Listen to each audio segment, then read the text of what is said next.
উনি আমার সঙ্গে যখন প্রচারে বেরিয়েছে গ্রামের মহিলারা কিন্তু খুব ভীষণ রিয়াক্ট করছেন। আমি ওনাকে আগেই বলে দিয়েছিলাম গ্রামে এসো না। আর শুধু আমার সঙ্গে প্রচারের সময় কেন থাকছে? একটা এমএলএ তো অন্য দিনগুলোও তো প্রচার করবে, সে তো কিছু করছে না।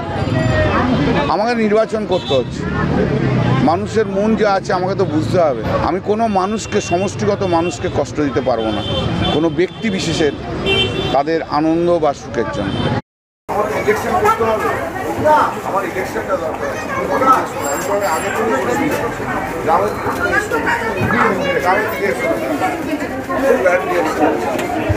এতগুলো লোক যাবে বাইরে। আমি একটা কথা বলি, সেটা হলো এটা তো আমার দলীয় কার্যাবলীর মধ্যে পড়ে প্রচারে যাওয়াটা। এটা আমার বিধানসভার অন্তর্গত। আমি এটা প্রথম নয়, আমি উত্তরপাড়াতেও প্রচার করেছি ওনাকে সঙ্গে নিয়ে, কোন্নগরেও করেছি, মাখলাতেও করেছি। তো আজকে যাওয়ার সময় উনি গাড়িতে ওঠার সঙ্গে সঙ্গে উনি বললেন যে তুমি যেও না, গ্রামে গেলে তোমার একটা অদ্ভুত কি ইয়ে হয়, সবাই তোমার নামে একটা ইয়ে করে, তো তুমি যেও না। আমি বললাম আমি যাবো না। তো বলো না, ভোটটা আমায় করতে দাও। আমি নেবে স্ট্রেট চলে এসেছি। কিন্তু কল্যাণবাবু যেটা বললেন যে আপনাকে দেখে গ্রামের মহিলাদের মধ্যে একটা বিরূপ প্রতিক্রিয়া হচ্ছে, তার কারণ কি? সেটা কি আপনার ব্যক্তিগত? শুনুন আমি একটা কথা বলি। হ্যাঁ, আমি এই চৈত্র সংক্রান্তির দিন আমি না একটা ফাংশন করতে গেছিলাম, অনুষ্ঠান। সেটা ওই বর্ধমান জেলার এক গ্রামে।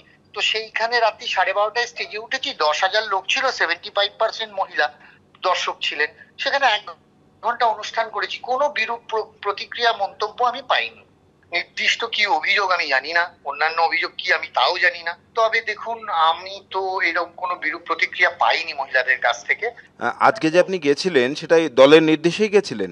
অবশ্যই দলীয় কর্মসূচিতে। আমি একজন দলের বিধায়ক, দলের জনপ্রতিনিধি, সেই দলের আমি যাব না? আমি তো দলের কর্মসূচি অনুযায়ী গেছি। তাহলে কল্যাণবাবুর সঙ্গে আপনার কি কোনো কারণে কোনো বিরোধ বা মতানৈক্য কিছু রয়েছে? না না না না না না না। আর যদি সেটাই থাকতো তাহলে নিশ্চয়ই আমি তার সঙ্গেই উত্তরপাড়ার প্রচারে, কোন্নগরের প্রচারে বা মাখলার প্রচারে তো সঙ্গে সঙ্গেই ঘুরেছি, একই জিপে একই সঙ্গে প্রচার করেছি। তা সেখানে যদি সেরকম বিরোধ থাকতো আমি কি যেতাম? আজকের এই ঘটনাটা আপনি দলকে জানিয়েছেন? সেরকম তো কোনো ব্যাপার নয়, আজও তো কোনো বাকবিতণ্ডা হয়নি। দেখুন, দল চোখও আছে, কানও আছে, ওনারা শুনছেন, ওনারা দেখছেন, আমি যা জানানোর জানি, এবং সবাই তো দেখছেন, দলের নেতৃত্বরাও তো দেখছেন কি ঘটেছে না ঘটেছে। আমার বিবাহ, আমার ব্যক্তিগত জীবন।